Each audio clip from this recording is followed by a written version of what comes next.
So, hello everyone and welcome. My name is Haruka Raudabush. I'm the Senior Programs Manager here at the Japanese Cultural and Community Center of Northern California, and we're based here in San Francisco, Japantown. We're very pleased to invite today our special guest, Sean Michael Wilson, who is actually a repeat guest of ours. We had him a couple months ago here on Zoom with us to share his book, The Minamata Story, an Eco-Tragedy, which was about an ecological disaster that happened in the coastal town of Minamata back in the 50s. But today we're actually having him back to present a different book of his, Manga Yokai Stories, Ghostly Tales from Japan.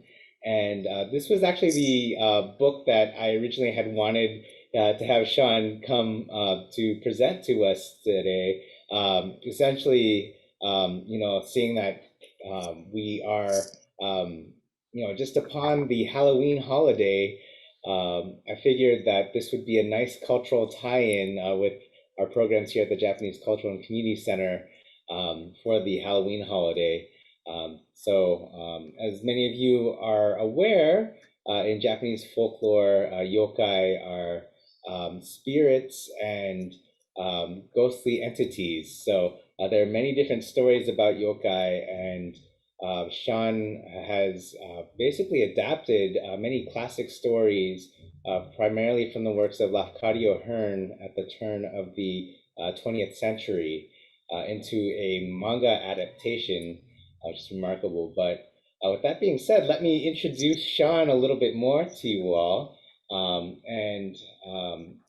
So, for those of you who are unfamiliar, Sean is actually quite a prolific manga writer, and he is originally from Scotland and currently has over 40 books published, not only in the U.S. and the U.K. but also in Japan. So currently, Sean is working on publishing additional titles for Kodansha, which is one of Japan's largest publishers. So quite impressive, especially considering that Sean is one of the very few Westerners based in Japan in the publishing industry there. So with that being said, Sean is, like I mentioned, very prolific, having written over 40 books. And he's also the editor of several critically acclaimed collections, the AX Alternative Manga, which was listed by Publishers Weekly as one of the best 10 books of 2010 and nominated for a Harvey Award. And he has worked with several different Japanese artists and writes on a variety of topics, including Japanese history, martial arts, things about the samurai, as well as other topics that come of interest to him. So without further ado, I'd like to welcome aboard Sean Michael Wilson.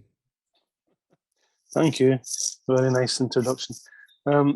It's Halloween now, right? When I was in San Francisco around the time the Axe book came out. It's actually just pronounced Axe, as in the English Axe, because it's based on a Bob Marley song, Small Axe. Because the Japanese editor of that anthology loves Bob Marley.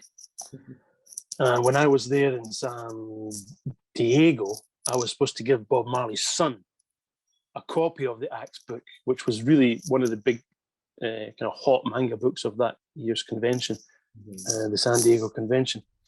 And I had it with me, and I saw him walking past in the daytime. I said, "Oh, there he is there." And I'll give it to him tonight, because we're supposed to meet in some little bar right down at the bottom of the Mexican border. Right? But it was a really cool event, but he didn't go for some reason, right? So someone else from that bar bought the copy from me, right? So someone in the Mexican border has Bob Marley's son's version of that book. And when I was there also in San Francisco, an American guy said to me, "Oh, do you have Halloween in Scotland?" And Scottish people always laugh about that, because Halloween's from Scotland. Yeah. Well, it's from Scotland and Ireland originally, hundreds of years before the USA even started. So it's a kind of ironic thing when Americans say that. Do you have Halloween in your country? Yeah. Well, I guess why don't we go ahead and get right into the book itself Yeah, then? please, please. So, I also want to mention this one, which is a related one. oh, These sure. two, although they're from different publishers, this one's from Shambhala, which is in Colorado, and then this one's from Tuttle, which are actually based in Singapore, but their American base is in what's it called? Vermont, Oh, yeah. is it?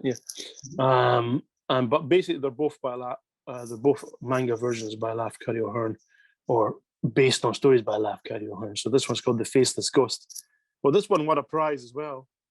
I'm showing off about my prizes, the little prize over the cover.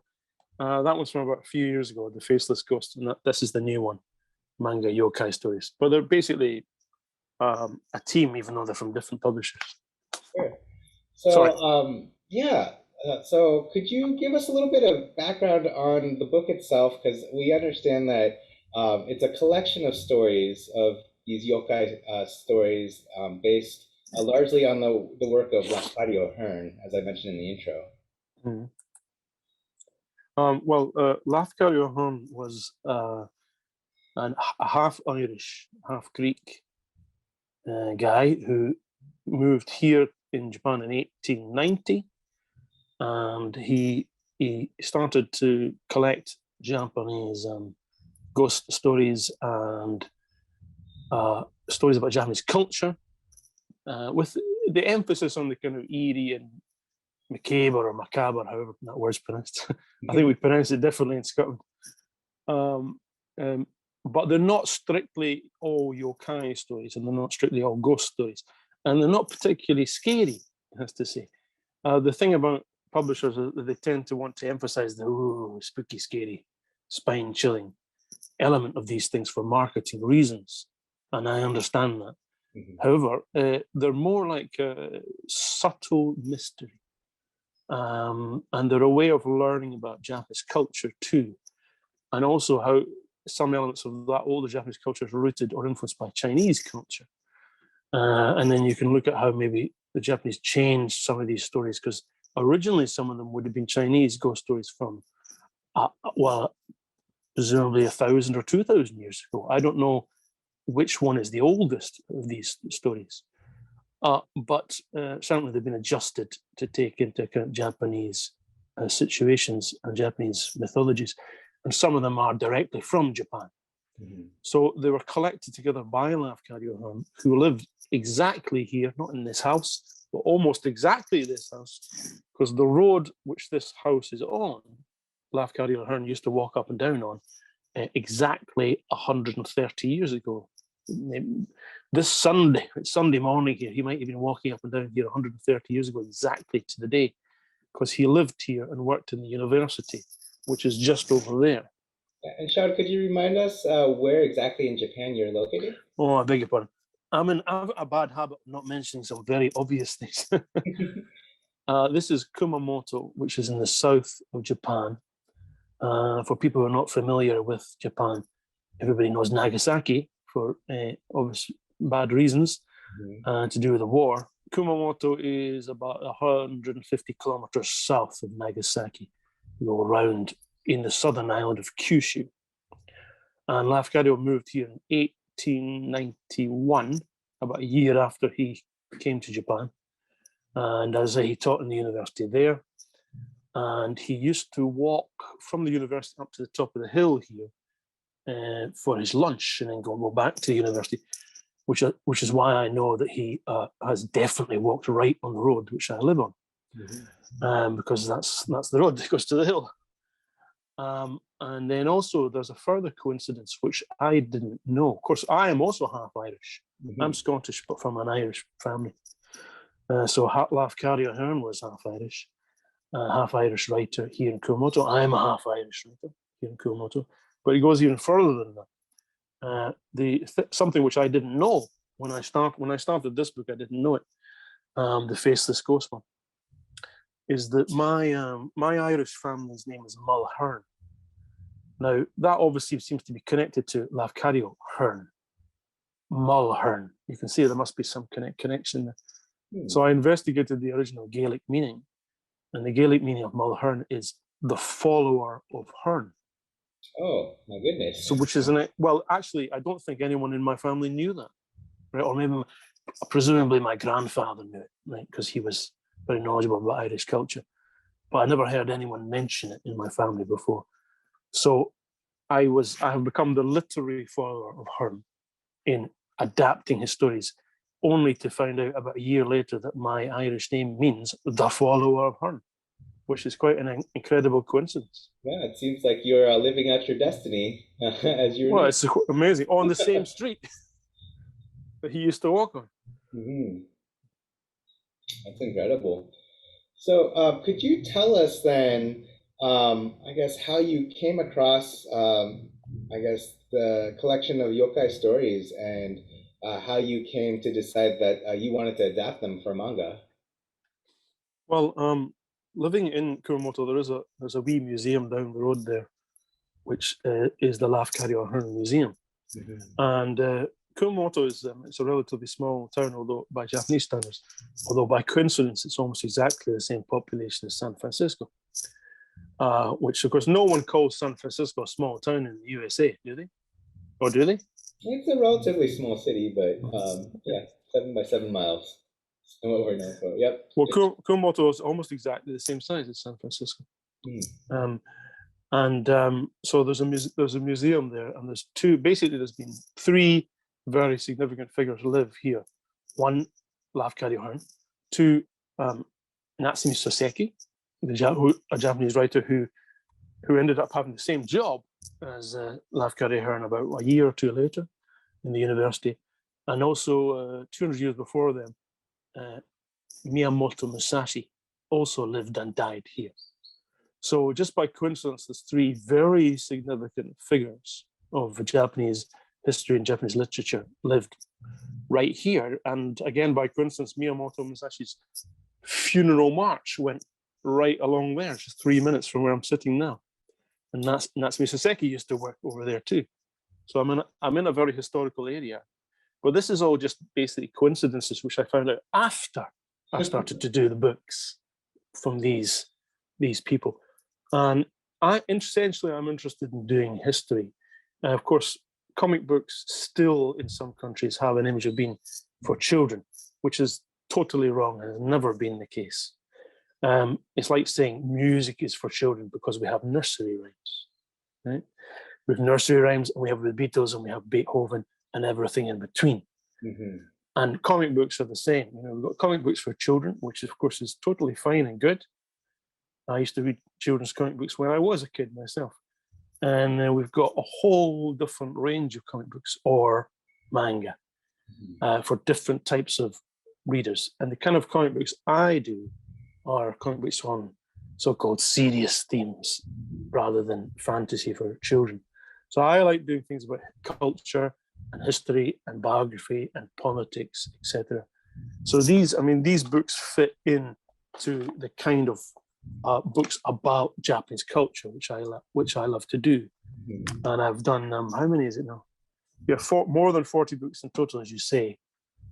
And people are amazed at that because I look younger than I am. People think I'm going 80 or something. You've written 40 books, right? But as a matter of fact, I'm 51 now, so I have been at it for quite a long time now. My first book came out in 17 years ago. And I've done about 13 or 14 of them have been about Japanese history and Japanese culture. Sure. So I like doing that. I enjoy doing it, and I learn stuff about it myself. Mm-hmm. Yeah, and so I guess as an aspect of Japanese culture that we're going into today, focusing in on yokai themselves, you mentioned that they're a part of folklore in Japan, and they're not always scary, as you said, but could you maybe give some more examples of different kinds of yokai that are in Japanese folklore? Well, because yokai, the first thing about yokai is, well, what does it actually mean? And to translate it as ghost is something that some people say, no, that's not correct. It means something like strange apparitions is one translation into English, or specters. I think ghosts is probably as good a translation as any, really, in terms of get an idea of what yokai are. But again, yokai goes right back to the Heian Jidai Japanese culture from more than 1,500 years ago, and the Chinese influence on it. They've been there as part of Japanese culture for a long, long time. And there's many different types of yokai. There's a very deep interest in the yokai, actually. I'm often surprised by how interesting they are, but in a way it's not surprising because they're just so visual. That's the easy thing. I mean, the image behind your head there, right, of this red floating ghost type demon. I mean, it's very visual, very attractive in a scary kind of way. And it fits into various elements of, I was saying that Halloween is actually from Scotland and Ireland. And again, that goes back 1,500 years ago too. And most cultures around the world have ghosts and supernatural and spiritual elements to them. And so the yokai is a very attractive element for many people around the world about Japanese culture, and especially as there's so many of them. I mean, the one there, I mean, this book is called The Faceless Ghost. So the obvious thing about that is this character has no face. And a lot of these stories are very well known in Japanese culture, even now.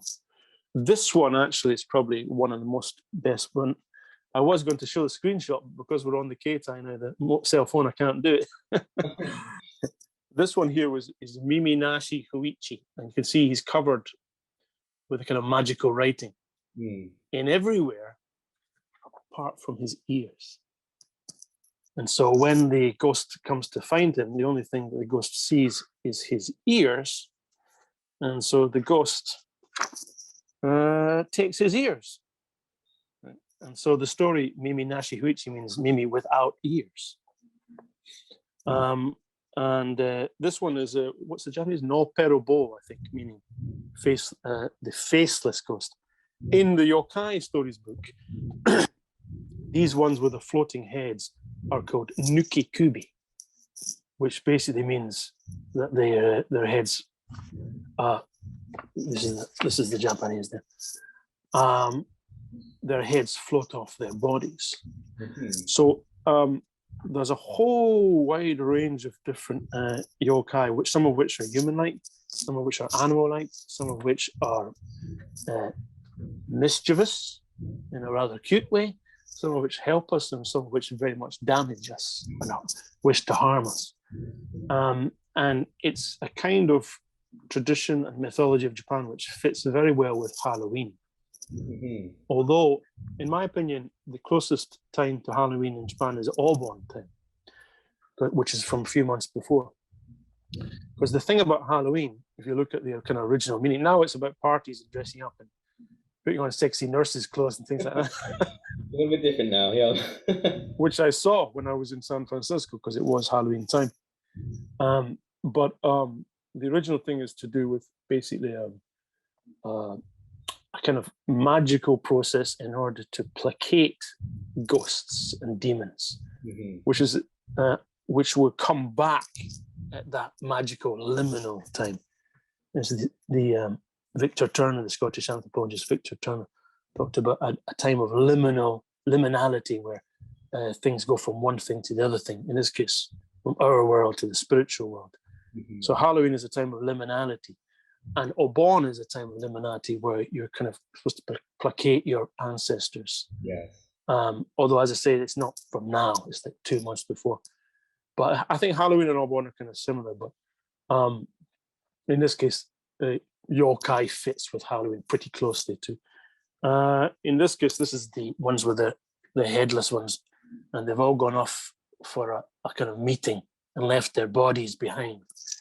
And in this case, the ones they're very much malicious and wishing to do humans harm.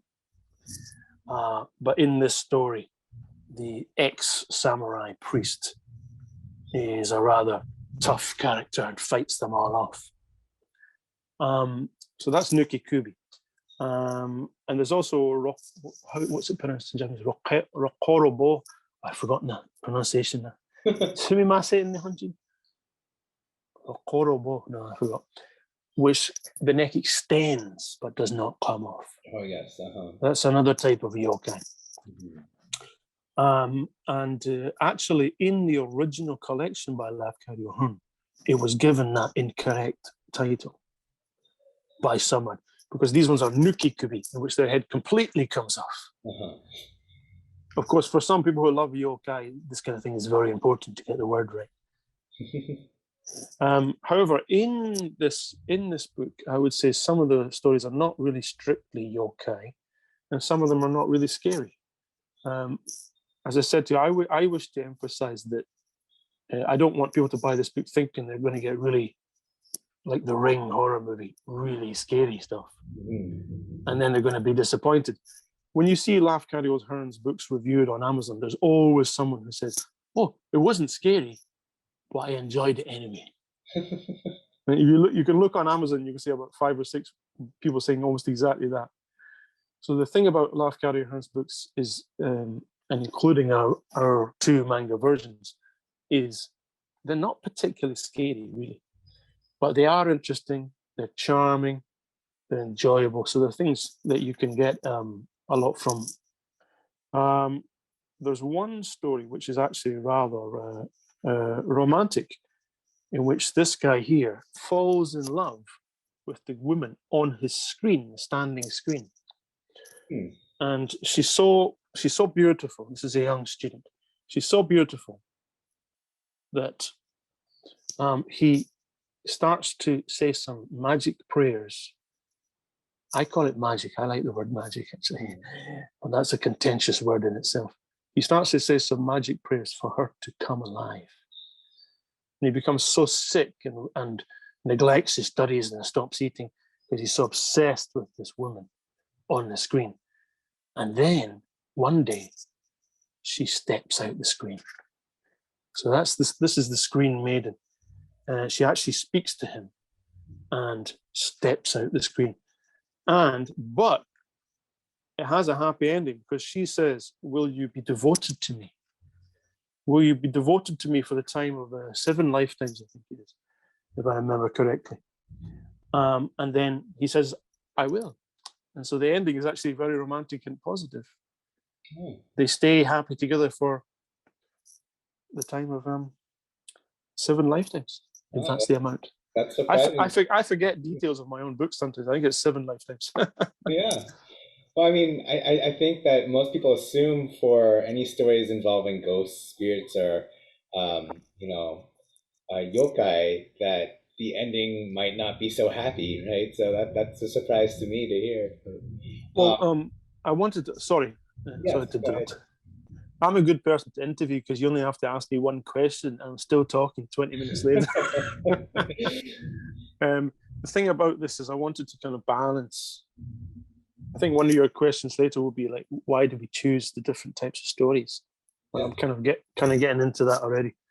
I wanted to balance different types in it. Well, I should mention that it's actually 2 different artists. This is by Ai Takita, who actually lives in the UK now, right in the south of England. And this one's by Michiro Morikawa, who used to live in Birmingham, which is right in the middle of England, but who has gone back to Japan now. And there's 6 or 7 stories in each of them. And it's a variety of different things. So there are ones which are out and out kind of horrible. The original title was Dead Letter, which I think, are we going to have a reading of that? Yes, we will. Right, yeah, okay. We'll have a very special reading. Yeah. Okay, so Dead Letter was the original title, but the publisher thought that might be a bit too negative, and this is a more kind of general, sellable title. And there's also The Corpse Rider, which is an out-and-out horrible thing about the ghost, the demonic ghost of the person's dead wife who he has betrayed, which is a classic theme running through many of these ghost stories. And it is a really horrible one. And then, as I said, the Screen Maiden is a rather cute and beautiful one. And there's also Riki Baka. Now, some people who know Japanese will know Baka means stupid or idiotic. And the Riki Baka one is, I think, it's very kind of subtle mystery. What happens is that this kind of giant idiot. He is actually an idiot. He's kind of like, he's a low IQ idiot, and he dies, and his name is Ricky Baka, because everybody calls him Ricky Baka. Don't do that Baka thing. Don't do that stupid thing. But somebody does a little bit of magic, and the magic gets transferred from his hand that says Ricky Baka to the hand of a baby who was born in a nearby village. And of course, they're not happy. The parents are not happy with this word "stupid" written on the baby's palm. Yeah. Who would be? And so they go to find his mother, and again they do some magic which makes the Baka word, the stupid word, disappear. So again, this is very subtle stories, and a lot of Lafcadio Hearn stories are subtle. A thing to emphasize about them is they're not like wah wah kind of blood and guts. They're very subtle. The original stories that he collected together 120, 130 years ago. And often their endings are rather unsatisfactory. Now, that's an interesting point of view for a writer or any kind of creative person, and the artists I work with too, I and Michiro.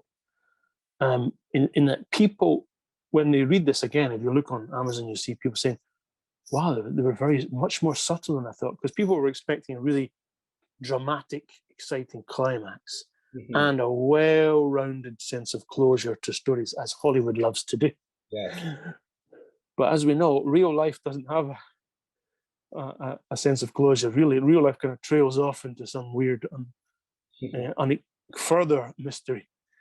And so these stories, an interesting thing about them is they're not, generally speaking, dramatic endings or well-rounded closure in a kind of way which screenwriters are often taught to do. And so I like that subtlety, right? And I wish to convey that in our versions. So the versions which we do are often very close to the original text, whether it's Miyamoto Musashi or any the 47 Ronin or any type of Japanese history, real or fictional. We try to keep it close to the historical information if we can, but of course, make visual versions. Sorry, talking too much. Oh no. So in the course, in the course of learning these yokai stories, did you get a sense, especially from basing your work off of Lafcadio Hearn's earlier work, that he may have adapted some of the stories to be more palatable for a Western audience? Well, that's an interesting thing, and I was thinking about this yesterday, just in relation to another person. This orange book behind me is George Orwell, and that was just published a few 5 weeks ago. And I was reading last night that someone said that the story this is based on, which is a real story, he embellished it and exaggerated it in order to make a point. And so the question is, again, this is a question of literature and sociology. Is that legitimate or not? So I think almost certainly Lafcadio Hearn must have embellished and exaggerated some things and got something wrong. As I say, the Nuki Kubi word was originally the other word I've forgotten how to pronounce, Rocco Kuburo. And so that's wrong. He got the wrong word, because it's a different type of yokai. Now, then the next question is, if we now are going to be doing our versions of these books from 100 years or 1,000 years ago, are we going to correct those mistakes or not? I mean, and this ties into kind of something which is very dramatic in American culture now. Are we going to knock down these statues to people who we now consider racist? And this is happening in Britain as well. You've got colonial figures in Britain that many people wish to knock down their statues or take their paintings off the wall of Oxford University and things. So I mean, it's quite a kind of significant question. It's not just a kind of point of literature. It's a point of society and psychology and morals and ethics. Are we going to correct those things, or are we going to put our version, our modern present version, on those things from hundreds of years ago, or not? What's the best way to do it? Of course, that's the big debate nowadays. So, but for me, I think I incline towards showing their mistakes, right? Even if it does involve sometimes rather unpleasant things. I incline towards that view, and then maybe explaining and exploring it and putting it into context. In the case of Lafcadio Hearn, I'm not sure there's any kind of really dramatic things he got wrong. There probably is. Someone who's an expert in Lafcadio Hearn will know more about that than me. But basically, my take on it basically is not to impose our modern version too much. But of course, and again, this is a question of psychology and philosophy. I am a modern person. I'm alive now, so are you. And so it's impossible for us not to impose something of our own psychology and cultural influence on the things that we do. It's impossible not to. So it's not a question of not doing that. It's a question of balancing that with a kind of authenticity to how the original person presented it, or what we know in history about the original events. That's what I try and do. Sure. And so one thing that I think is pretty distinctive about the yokai stories is that they seem to be set in antiquity, right? But do you get a sense that in the modern day in Japan that things like urban myths will one day maybe perhaps morph into, I guess, more recent yokai stories? Well, one of my other books, which is not here, looks at kind of examines a kind of similar question, and which is that is technology changing this older Japanese magical, as I like to call it, or religious habits? And so, for example, in Shinto shrines, they've recently started the idea that you can put digital donations. Right? Instead of normally you go and there's a whole process from the Buddhist temples and the Shinto shrine where you clap hands in a specific way and bow in a specific way and throw in the money to this lovely wooden box which is there in the front of the shrine and in front of the temple. And so they've opened up the idea now of digital e-donations. And of course, people are starting to use that now. But I read a report saying a lot of people in Japan don't find that satisfactory. There's something about that kind of modern technology which doesn't satisfy that kind of original magical need.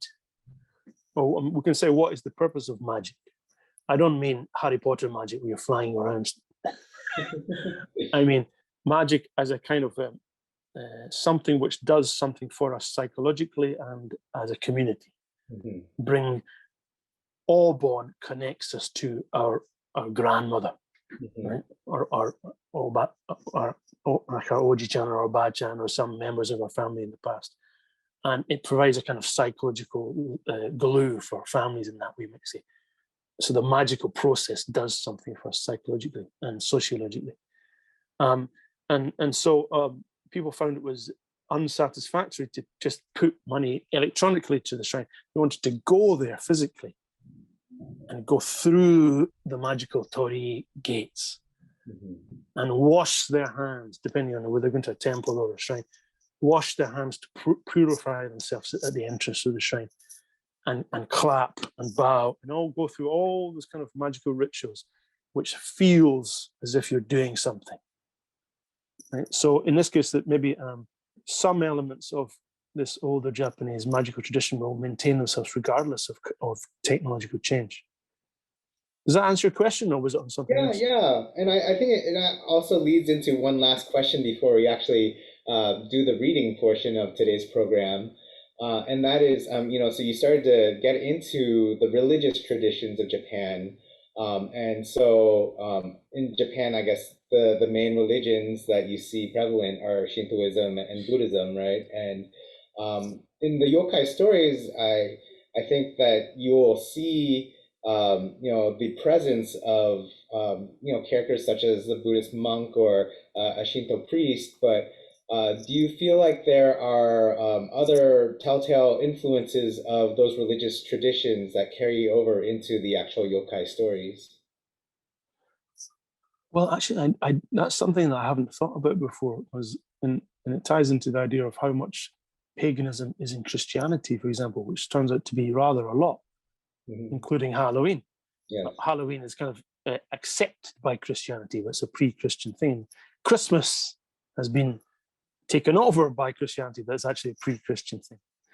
And so, yeah, I think there's probably a significant degree in the yokai mythology and the way of thinking, which is pre-Buddhist, certainly, and pre-Shinto too, perhaps.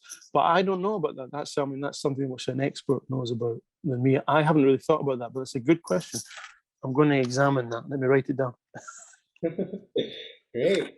Well, it's okay to say you don't know something when you don't know it. In this case, I'm not sure. All right. Well, I think at this point, I think people are very eager to actually hear a yokai story. So for today's program, we've prepared a reading of one of the stories from your book. And so what we've done is you provided us with the actual pages from your manga and recruited a couple volunteer actors from the community here in San Francisco to do a reading, but we've basically done a slideshow video with their voiceovers over it. So, we hope that you guys can enjoy the story from your Manga Yokai Stories book. And after the reading, we'll get back to a little bit of audience Q&A. And so if folks have questions for you beyond the ones that I've asked, then we'll take a few minutes for folks to get into your head a little bit there. All right? Okay, thank you. Great. All right. Tanoshimi. So, we'll bring up on my shared screen. Sorry, I need to make sure I have the sound going as well. All right. And here we go. Let us know if you can see the screen share. I can see it, yes. All right. I'll go ahead and start.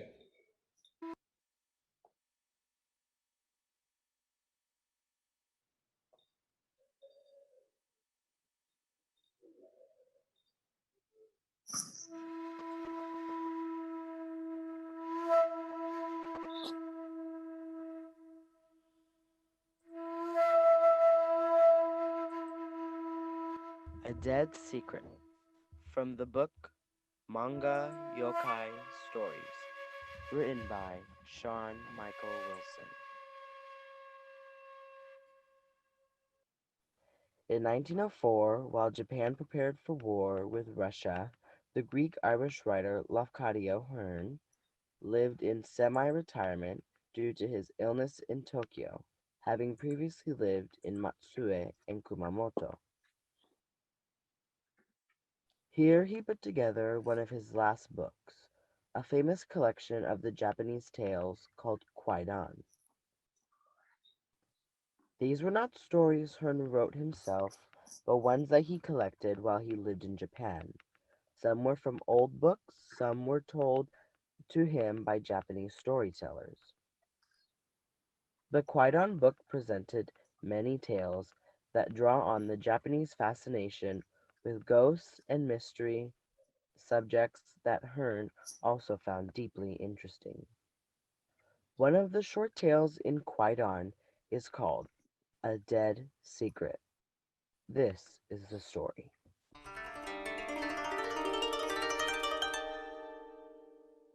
A long time ago in the province of Tamba, there was a rich merchant called Inamuraya Gensuke. He had a very pretty daughter called Osono, and she was clever too. He thought it would be a pity to let her grow up with only the limited education that the teachers of that rural area could give. So he sent her to Kyoto to be trained in manners and culture like the ladies of the capital.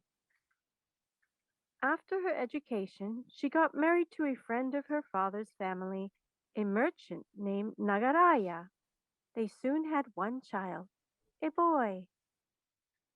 But tragically, Osono fell ill and died in only the 4th year of her marriage.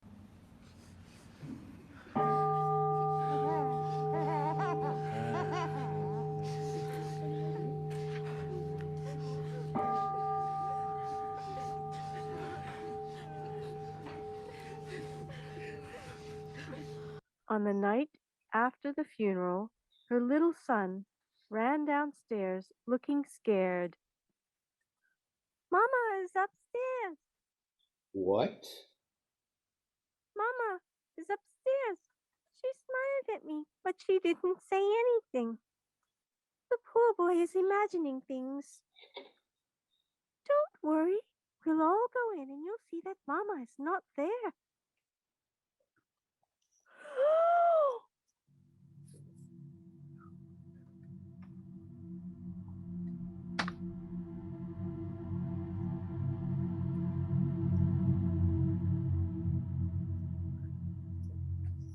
She appeared to be standing in front of a tansu chest of drawers that still contained her ornaments and her clothes. Mama!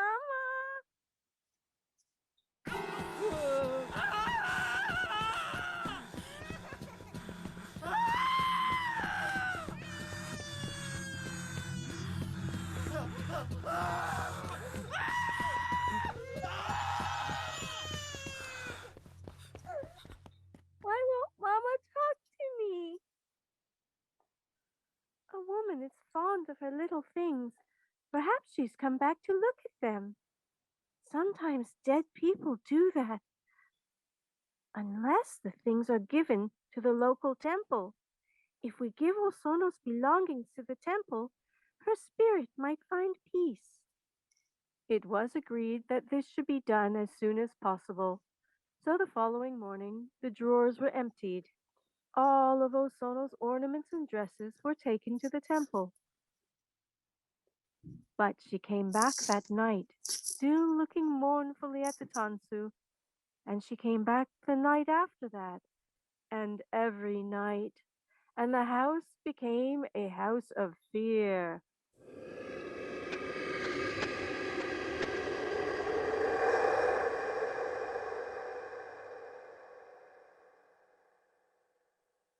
The mother of Osono's husband went back to the temple. She told the chief priest everything that had happened and asked for his advice. The head priest was an old man called Daigen Osho, who was learned in the ways of Zen. She must be anxious about something in or near that tansu. But we emptied all the drawers. There's nothing in the tansu. That's odd. Well, tonight I will go to keep watch in the room and see what can be done. After sundown, Daigen Osho went to the house. No one else should enter the room while I'm watching, unless I call. He remained there alone, reading the sutras. By the hour of the rat, around 1 in the morning, nothing had appeared. Then the figure of Osono suddenly began to take shape in front of the tansu.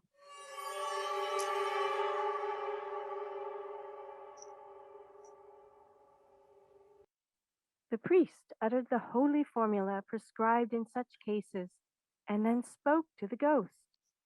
I have come here to help you. Perhaps in the tansu, there is still something you feel anxious about. Shall I try to find it for you? As the ghost appeared to give her consent, the priest opened the top drawer.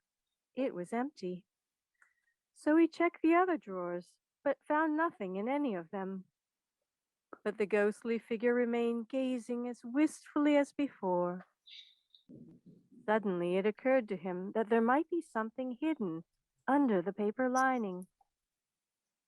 He removed the lining of the first drawer, but nothing. And there was nothing in the second and third drawers either. But under the lining of the lowermost drawer, he found a letter. Is this the thing which has been troubling you? Shall I burn it? I will burn it in the temple this very morning, and no one will read it except myself. Dawn was breaking as the priest came downstairs to the family waiting anxiously. You can relax. She won't appear again. And she never did. So the letter was burned, It was a passionate love letter written to Osono by another man when she was studying in Kyoto. But only the priest knew what was in it, and the secret died with him.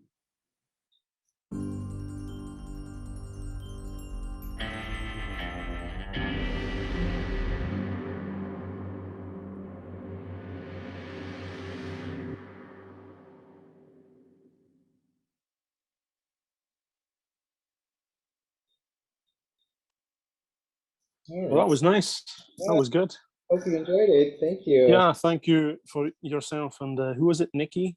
Nikki. Hikari-san? Mori-san? Yes. And Nikki's nephew Miles did the initial narration at the very beginning on Lafcadio. Yeah, that was nice. Thank you. Yeah. And so with that, I guess we'd like to open it up for audience Q&A. So if folks in the audience have any questions for Sean, feel free to enter them into the chat and we'll read them out loud for him to answer.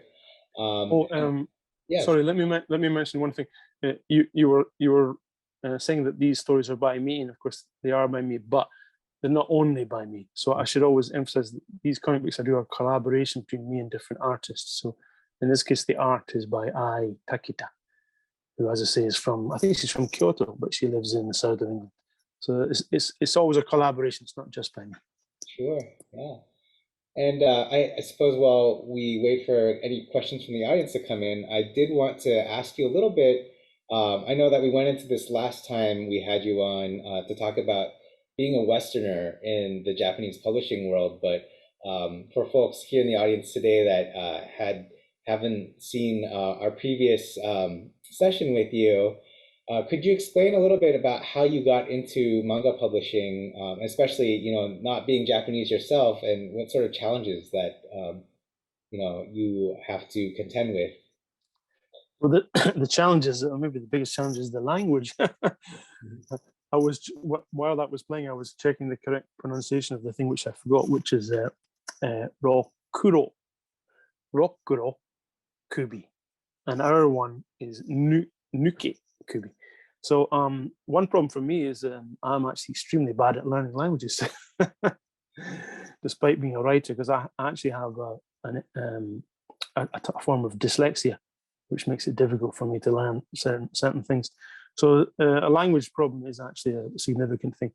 And the thing is that one of the reasons I'm the only British comic book writer in Japan who's working at a professional level is because there is that language barrier.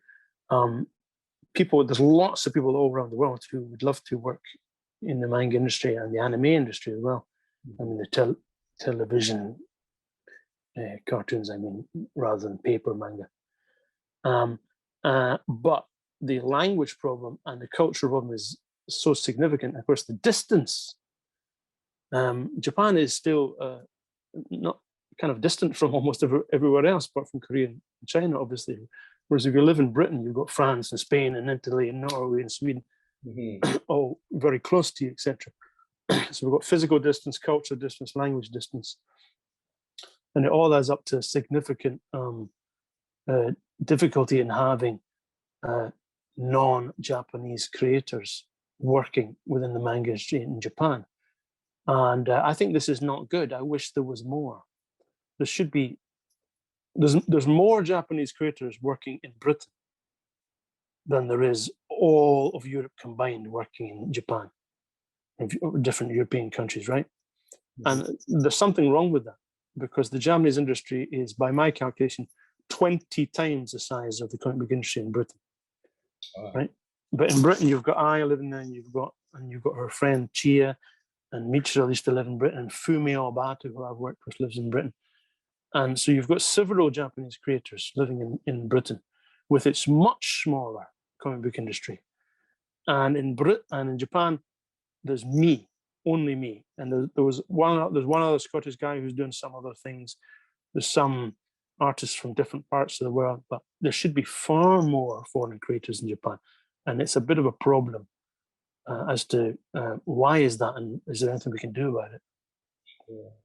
I think that's actually a nice segue into our audience question that we received from Rolando Jose. our friend in Panama. And And Panama. Orlando asks, have your publishers thought of publishing in Spanish in markets like Mexico or Spain where manga is well received? Yes, actually I have 9. Is it 9?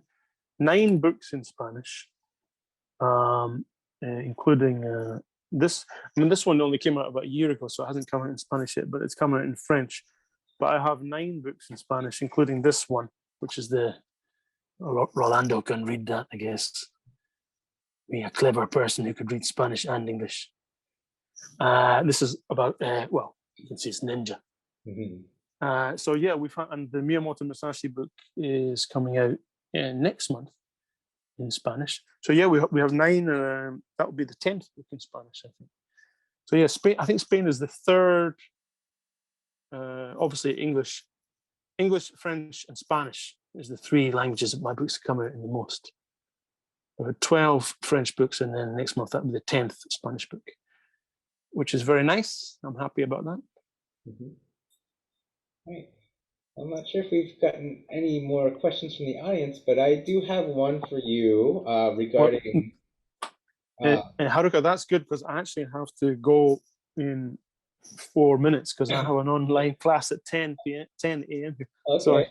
All right. Well, why don't we close out with one question from me then, and that's about how Halloween is being received in Japan, because I understand that people are starting to observe it a little bit, even if it's just on a secular level to dress up and have fun. Do you see any sort of yokai influence in how people are celebrating Halloween in Japan nowadays?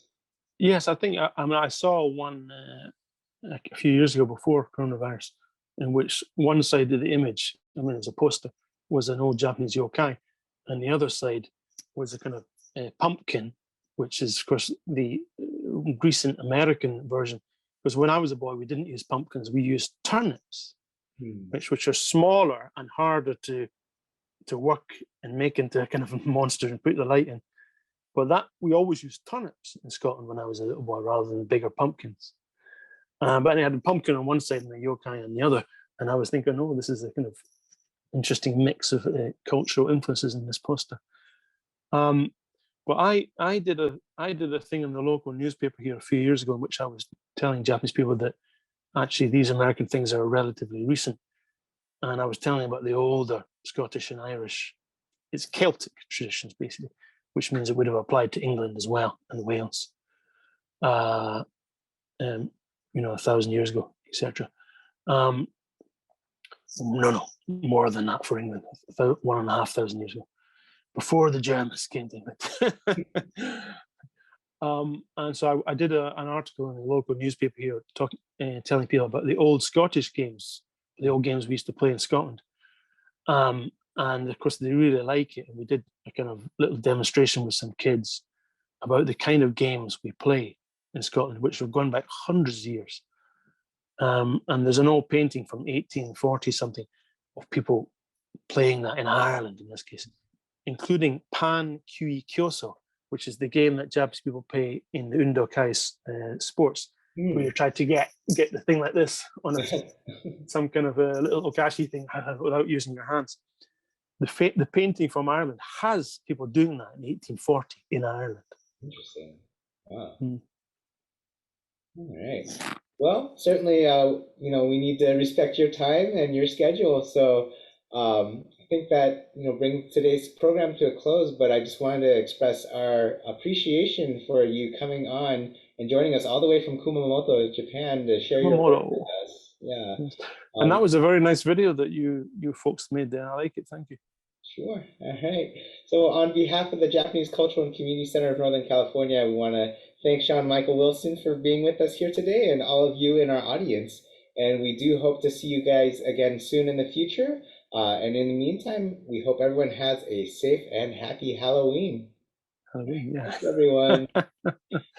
Thank you. Who's this Michael? Thank you, Michael. Yes. Bye. All right. Oh, all the best. All right. Take care. Kimberly, thank you.